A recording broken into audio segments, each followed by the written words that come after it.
Hey, good evening. Hope you're all doing well. Today we are learning Maseches Makkos Daf Yomi. We're starting right halfway down on Yud Ches Amud Beis. A little bit of ground to cover. We should be okay. Yirtzeh Hashem will get about 3/4 of the way down on Yud Tes Amud Beis. I was speaking briefly with Yitz Brandis, who's right here on Zoom.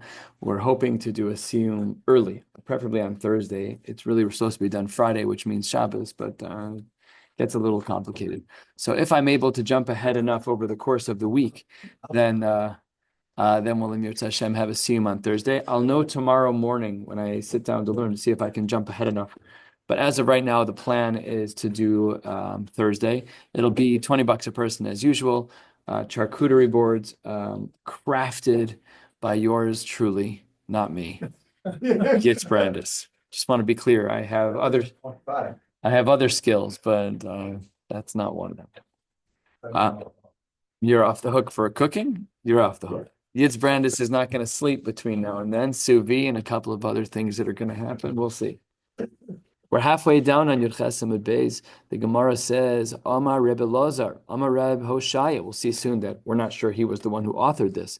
Bikurim hanocha me'akeves. By Bikurim, we said that if you don't put it down next to the Mizbech, that's le'ikuva. And then if you were to eat the Bikurim without putting it next to the Mizbech, you'd be chayv Makkos. However, Kriya ein me'akeves. However, he holds, unlike some of the shitas we've seen prior, he holds that ein kriya me'akeves, that even if you don't do the reading, if you then eat it, you will not be chayv Makkos. Says the Gemara, Mi Amar Rebbe Lazar Hachi, did he really say that after all? The Amar Rebbe Lazar, Amar Reb Hoshaya.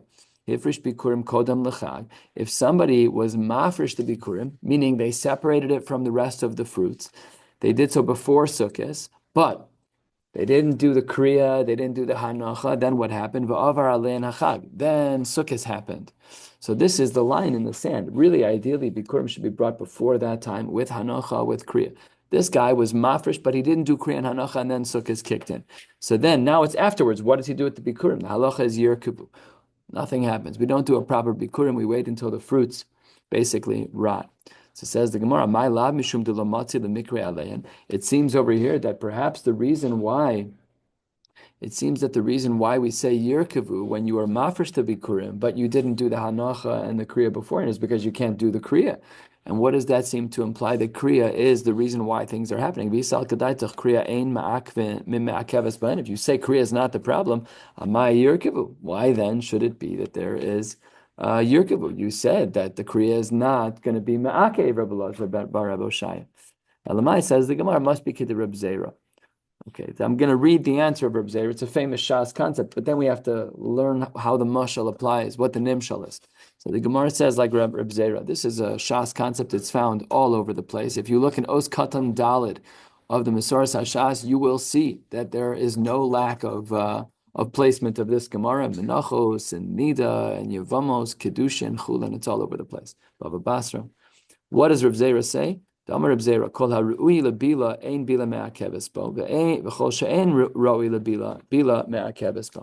analyze. Let's first discuss what this halacha is. When it comes to the korban mincha, that mincha has oil and it has flour. Halacha l'maisa, you don't have to mix it. However, when do we say you don't have to mix it? That's when, if you mix it, all the flour would be absorbed. But there is a maximum amount that a solution can hold. Chemistry 101 from Dr. Karesh in high school. Once you break that threshold, all of the solutes fall out of the solution. So here too, if you're going to mix the korban mincha, and in theory it would mix, givaldik, then even if you don't mix the korban mincha's kosher. However, if you have too much flour relative to the oil, so that if you would mix it, it would absorb, then not mixing doesn't work. It has to be workable. It has to be absorbable. And the same thing is true over here. That's what the Gemara is telling us by the world of Kriya, is that if Kriya is allowed, then Kriya is me'akeves. If Kriya is not allowed, then Kriya is not me'akeves. So that's how we would answer up this question. That's what Reb Zera is saying, and why this question is not a question against Reb Hoshaya. However, we have a problem. The problem is that, as I mentioned, the first thing that we said today was the person's name, that when we said that Bikurim by the hanocha that it's me'akeves and kriyas. Now, we said that in the name of Rebbe Lazar and the name of Rebbe Oshaya. However, Rav Acha bar Yaakov says, no, Masni, he teaches law, he teaches this in the following way. Kid Rav Asi Amar Rav Yochanan. He says that the author of the line that hanacha is ma'akev and kriya is not ma'akev was not Rebbe Lazar, it was Rabbi Yochanan. And that causes for a major challenge because v'kasha le Rabbi Yochanan ad Rabbi Yochanan, because that then causes, if you re-author this initial line that we started with Rabbi Yochanan, we have a big problem. What does Rabbi Yochanan say? He says the opposite. Umiyamar Rabbi Yochanan hachi, after all. Umiyamar Rabbi Yochanan bikurim hanacha me'akeves kriya ein me'akeves b'hen. How can you say that? V'haba minei Rabbi Yosim Rabbi Yochanan. Rav Asi, had asked a question from Rav Yochanan. Bikurim me'emasai mutar lekohanim. When are the kohanim allowed to eat the bikurim?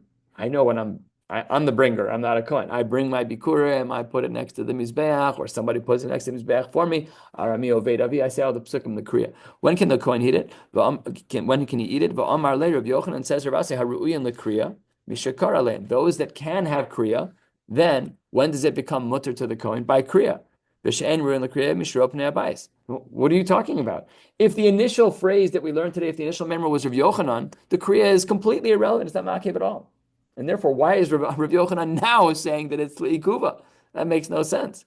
Kasha kriya akriya and kasha hanacha. This is actually a double question. The kriya akriya, we just pointed out that really the initial line, which we're now saying is Rav Yochanan says kriya is not me'akeves, but over here we said that when can a kohen eat it only with the kriya, stira. It's also stira hanacha and hanacha that really, in the initial comment, we said that hanacha was me'akev, and over here we said that it's not based on hanacha, it's roa pnei abayis. The second statement of Rav Yochanan says nothing about hanacha, so it's a double stira. And the Gemara answers, and we're not going to go too deep here, though we could spend a while. Kriya akriya lo kasha harab Shimon harabanan. Rav Yochanan was explaining one sheet according to Rav Shimon and another one according to the Rabban, and that's why it's not a stira by kriya. Hanacha nami lo kasha harab Yehuda v'harabanan machlokes. Rav Yochanan was just reflecting different shittas in the Tanai, but he wasn't necessarily saying his own sheet. It's not really a stira. So therefore, it could well be that the initial line was also Rabbi Yochanan, or it could be Rabbi Lazar, Rabbi Oshaya. We don't know which one it is. Now, we had just mentioned that there's a shita of Rabbi Yehuda, my Rabbi Yehuda. What shita of Rabbi Yehuda are we talking about? So says the Gemara D'Tanya. We're 8-9 lines from the bottom of the page on Yud Chesed Beis. The Brisa says, "Tanya Rabbi Yehuda Omer v'hinachto." Let's read the whole pasuk. This is on pasuk Hey over here on the side. What does it say? I'm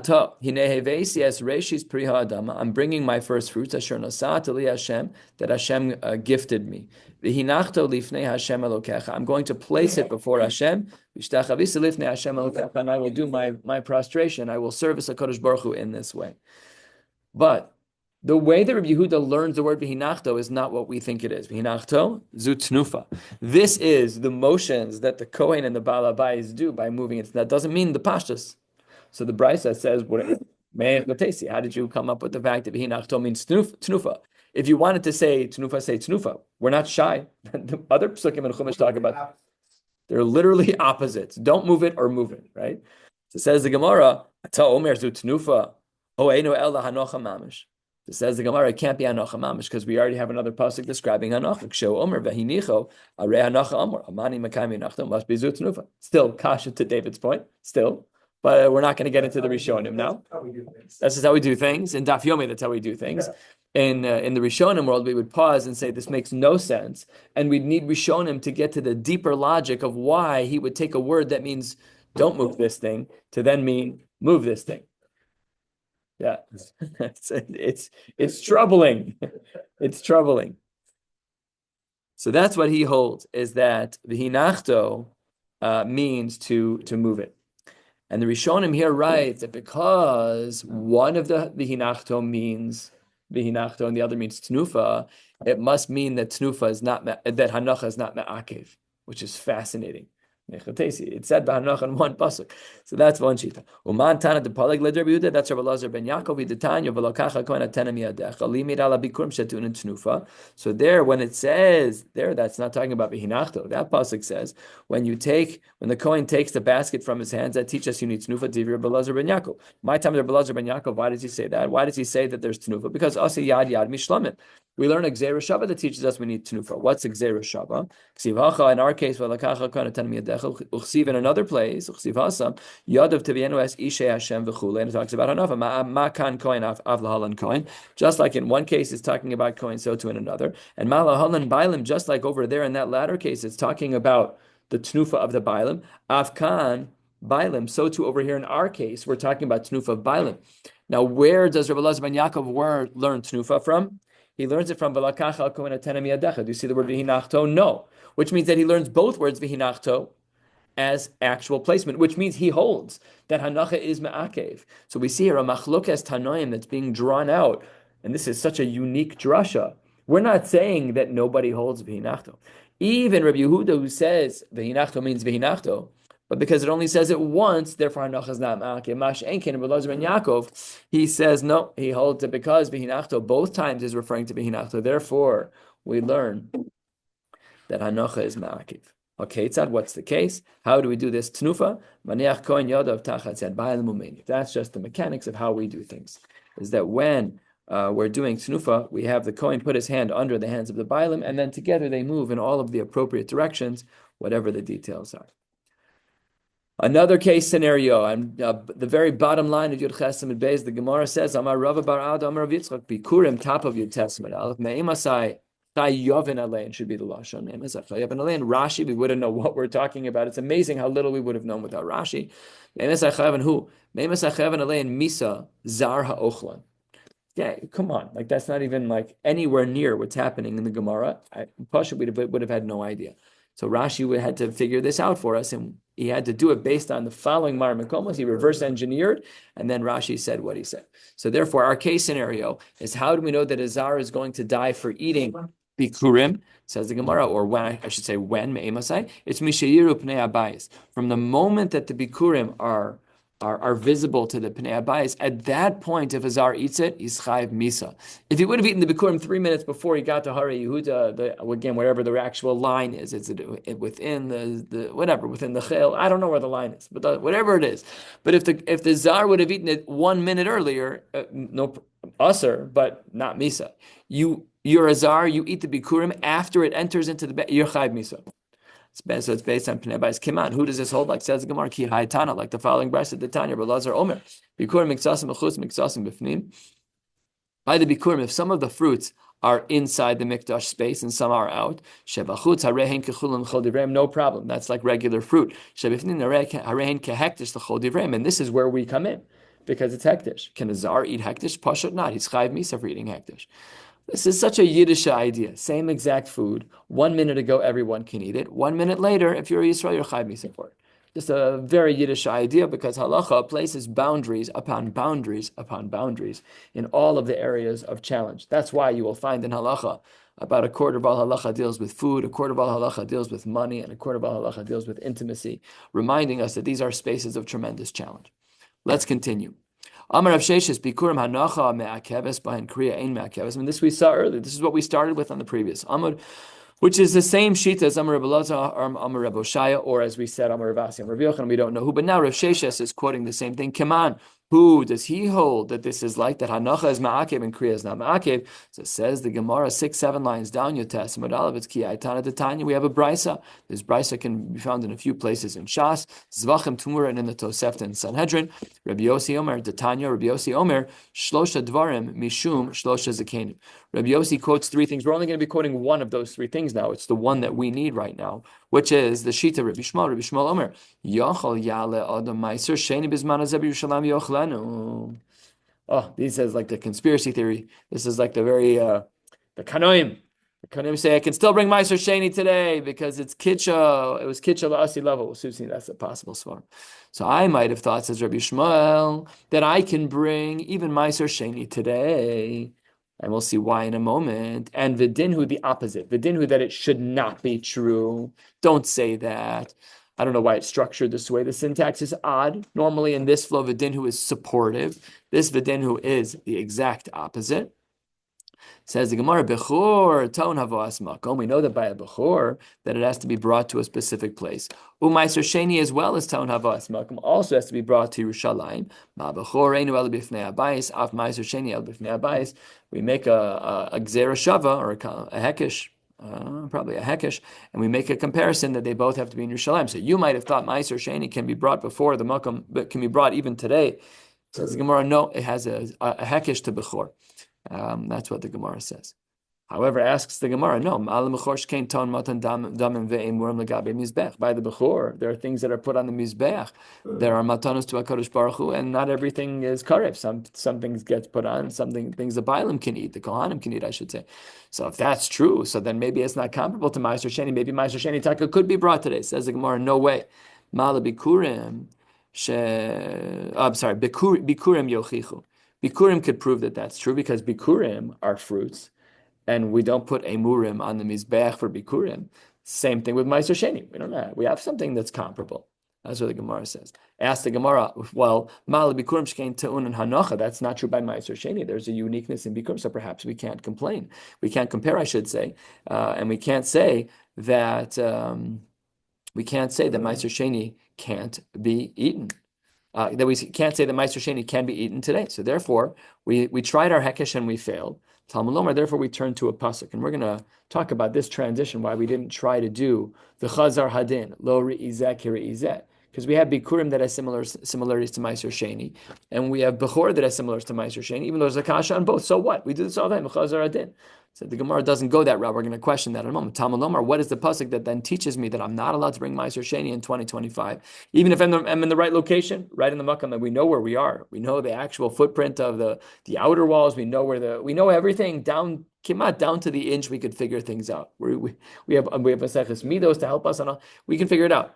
So why not bring Ma'aser Sheni? Says the Gemara, because v'chalta lifnei Hashem Elokecha makish Ma'aser lebechor. The pasuk compares Ma'aser to Bechor. Ma Bechor einu elifnei abayis af Ma'aser Sheni. Really, it's Ma'aser Sheni we're talking about, but af Ma'aser einu elifnei abayis. Now, v'imisa, if it's true, says the Gemara, and this is a kasha on Rav Sheshes, if it's true that kriya is ma'akev, so then, lifroch mala bikurim shekain tu'unin kriya v'hanacha. There's something missing here.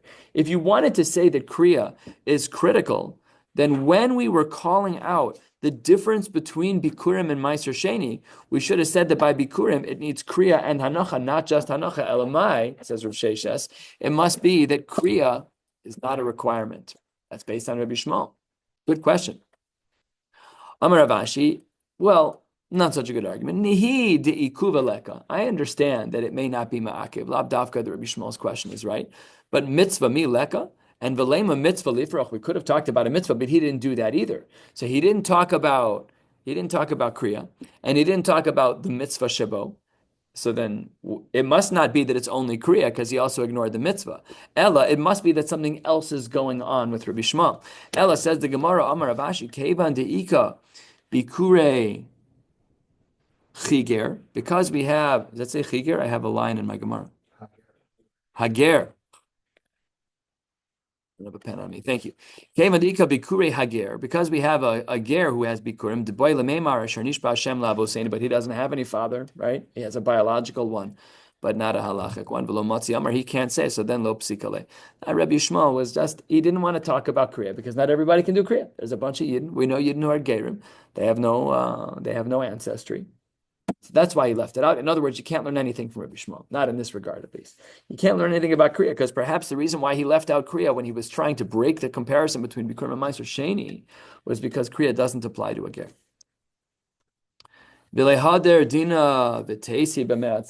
Why don't we bring the mehatzad?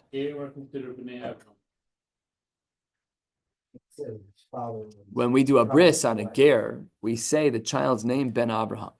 Although I will tell you as a mo that I always say the baby's name, V'ikare Shemo Yisrael Menachem Ben Avram, and then I plow through the rest and add Ben Avram very quickly to the second part, because people don't like that, because the dad's name is not Abraham, the dad's name is Chris. He's a Sheikh Gomer. So yeah, for the one guy in the room who knows Hebrew, I don't want it. It's very uncomfortable. But while they're Bnei Avram, they have no ancestry halachically. That's what it's Briso Shel Avram. We give them the name of Avram because Avram is he's the father of monotheism, if you want to call it loosely. But we don't. It's not actually a ben. No din of a ben. He's not a ben. He has no mitzvah of kibbut avayim and chaval. So why didn't we do the me'atzad? We wanted to say a hekesh that Meiser Sheni can't be brought from Bechor, just like Bechor has to be bifnei abai, so to Meiser Sheni. Okay, but there was a problem with Bechor. Yeah, but Bikurim yochichu. Okay, well, there was a problem with Bikurim. But then Bechor yochichu, which would have been such a good response. In other words, why didn't the Gemara do the V'chazar den Kiri'izeh? We could have learned by coupling Bechor and Bikurim. We could have learned from those two that by Meiser Sheni that none of them can be brought unless they're in Yerushalayim. And Meiser Sheni today cannot be brought. We could have done that. But the Gemara decided instead, no, we're going with a pasuk.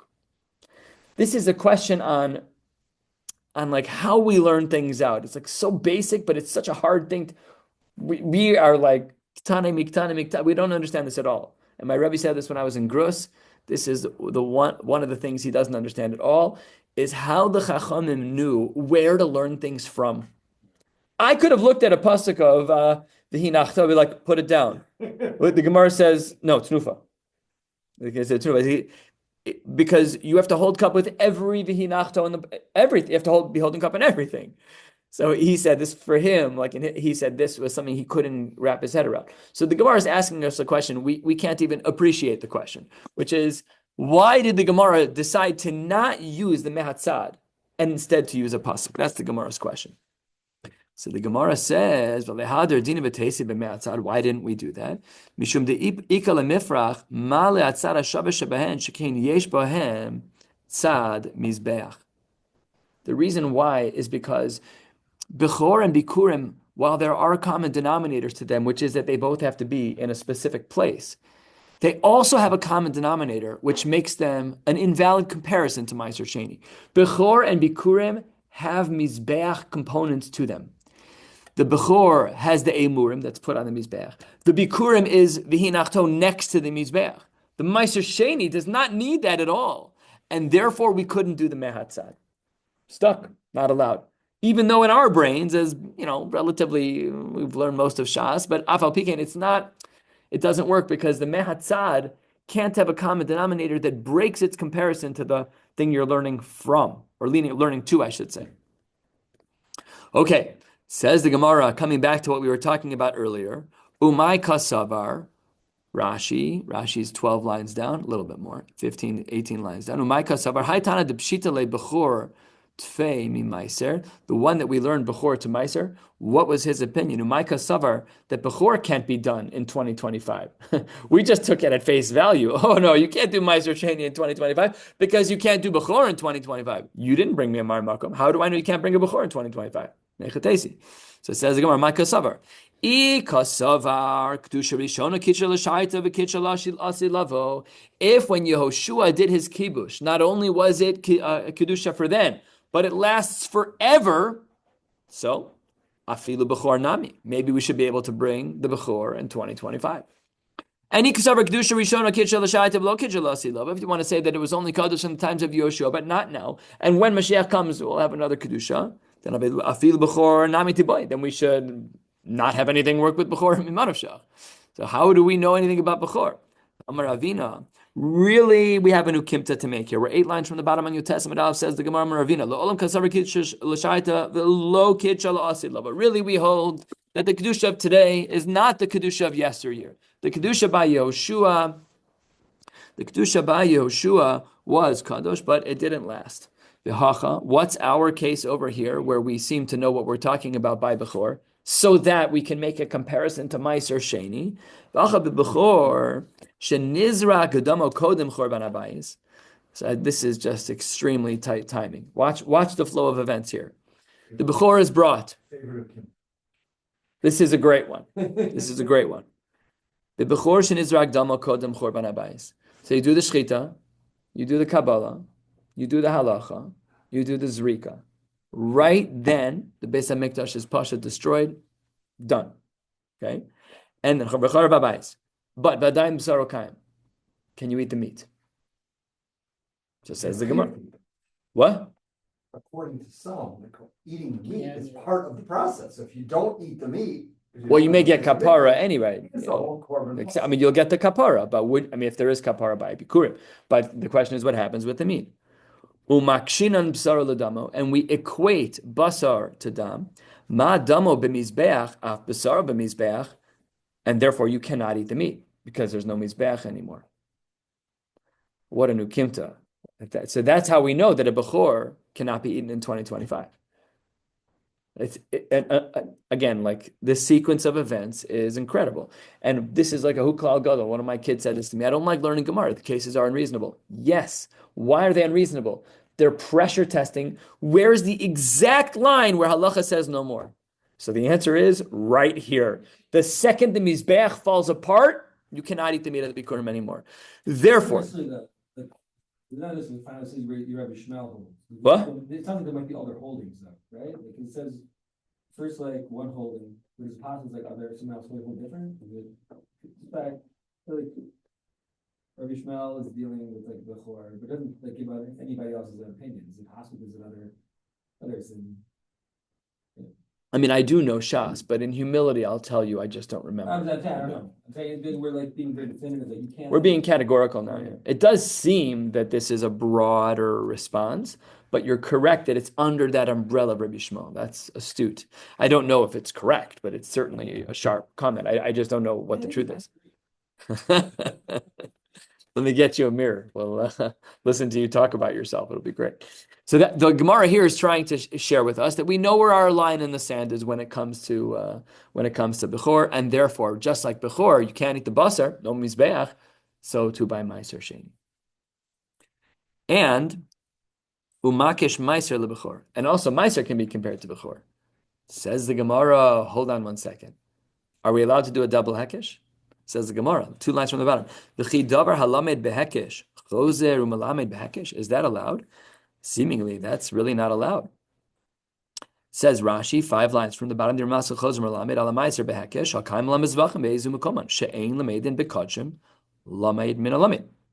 allowed to do a double hekesh. So says the Gemara, don't worry. Meiser dagon chulenu. Meiser that's made out of grain is not kachim. The rule that we have from Ezumakoman, is that where it was? Yeah, Ezumakoman in Chulin, in Zvachim, that only applies when both items are kachim.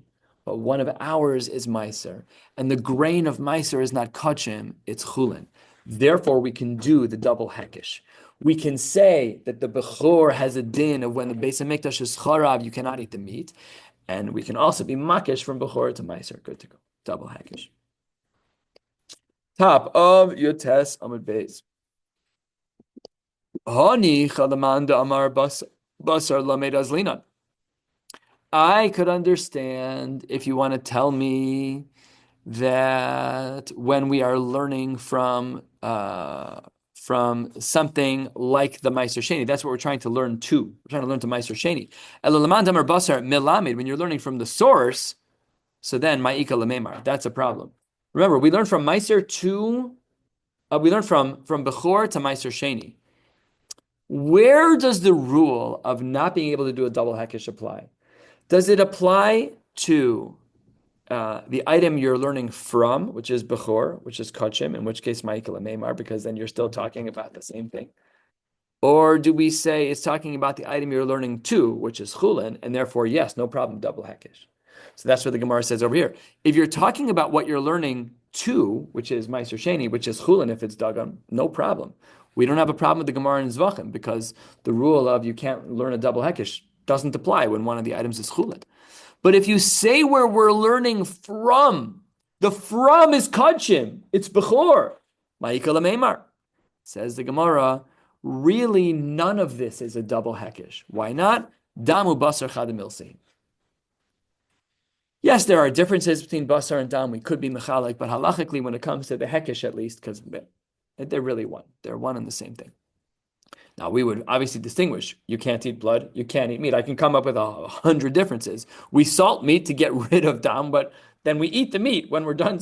Of course, there are differences. But the Gemara says I don't know if it's only for hekesh purposes. Maybe there's a broader a more expansive link as to what basar and dam actually mean, but that is what the Gemara says over here. Okay, koche kochem. We had said that in regards to particular cases of meiser sheni that were not niftu, that there could be malkos. So the Gemara says tanina charazem, that we learned that already. No chidushim, 4 lines down. Meiser sheni back to shalom niftu. There's also malkos. So why do we have two sources? Says the Gemara, because there are two different things going on. Am Rabbi Yossi Reb Chanina seifa b'meiser sheni tahor v'gavra tahor. One case was talking about meiser sheni that's in good shape, and the guy eating the food is also in good shape, but he's eating it chutz lachoma, malkos. Look, good person, good food, bad location, malkos. However, the Reisha, the first case, which was our Mishnah, was b'meiser sheni tameh, the gavra tameh v'kachalei b'Yerushalayim.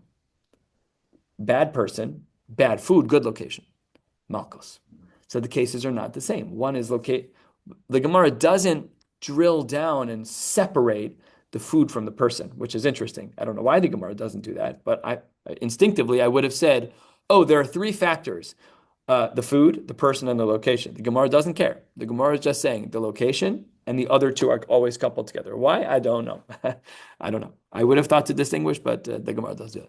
How do we know that tumah is problematic? The Tanya, the Brisa says, a Brisa from Yevamos. Reb Shimon Omer, lo bi'arti mimenu b'tamei, that I didn't consume, really burn, but I didn't consume the food while I was tamei. Bein she'ani tamei v'hu tahor. Bein she'ani tahor v'hu tamei. I or the food. This is the answer to the question I said before. Reb Shimon couples the food and the person together. V'heichan muzhar al achila en yodea. Where is the azhara for the food? I don't know. Now, first of all, this is the end of a brisa midline. We're not going to talk anymore about this brisa, and we're not going to read any more of this brisa. But second of all, and this is the first time I've seen this, take a look in Rashi. First time I've seen this Rashi. Look about 10 lines down in Rashi. This, you got to just remember this page. Yotes in Makkos. Parentheses. Rabbeinu gufo tahor v'yatza nishmaso b'tara l'pirish yoser. Rashi dies here, which means that Rashi died here and on Bava Basra Chavtes, which means he was working on multiple Maseches at the same time. He wasn't working linearly. This is where he seemed to have died. But there's a beautiful play on words that's happening here. What are we talking about? We're talking about hu tameh, and the food is tahor, or the opposite. So what does he say? Gufo tahor. It was just a beautiful poetic way to reference Rashi's passing. Mikan ve'elech lashon talmido, his student, who was also his son-in-law, Rabbi Yehuda bar Nasan, the Rivan. So from here on out, it's the Rivan. It's not that much, only a few blot left, but from here on out, it's the Rivan. Unlike the grandson, the Rashbam, who wrote voluminously, that's why Baba Basra leaps and bounds along his Masechta. Here, he seems to write at a similar volume, at least. I'm sure he's not Rashi, nobody's Rashi, but he does write about the same volume. So says the Gemara, we were talking about the lack of azhara that we don't know. Says the Gemara, tumas haguf. If a person's tamei behedyaksiv, that we know. Nefesh asher tigabo v'tama ad ha'erev v'lo yachal min ha'kachim, that we know. Ela tumas haguf. Ela tumas atzmo minayin. How do we know about the food? Says the Gemara, dechsi pasuk 1 lo sucha lechol bisharecha lo halnu omer bisharecha zochlenu ha'tamei v'ha'tohor. Vitanya, the Brisa says, the Bei Rabbi Shmuel, afilu tamei v'tahor ochlin b'ka'ara achas ein chosheshin, that when it comes to bechor, the basar of a bechor, we wouldn't have known this without the Rishonim, but when it comes to the basar of the bechor, a tamei and a tahor can eat out of the same plate.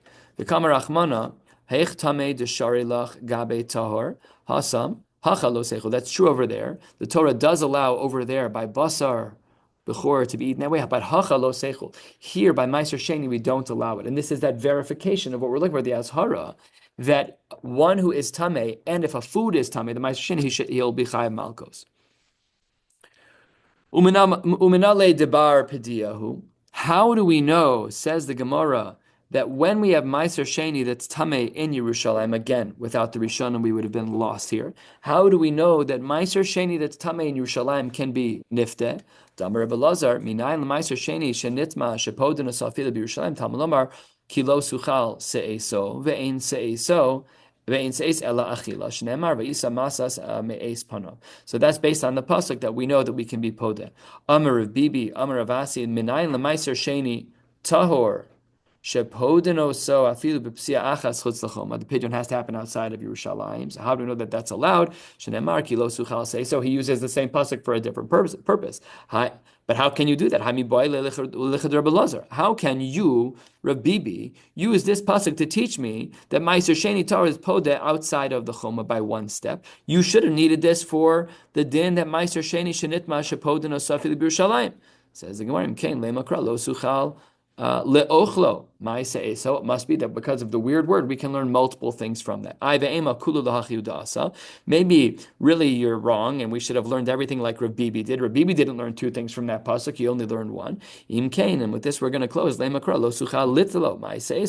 notarte. We can learn out two different things from the fact that the Torah deviated and used a weird word, which is se'eso. The first thing you need to learn is what Rabbi Bibi said. That's the second thing. The first thing you need to learn is what Rabbi Lazar said, that Meiser Sheni that was Tameh can be podeh in Yerushalayim. The second thing is what Rabbi Bibi said, is that Meiser Sheni that's Tahor can be podeh outside of the Choma. We'll stop right here, about 12 lines from the bottom at Yosef Reb Chanina, 3 lines before the wide lines. Wishing you all a beautiful night.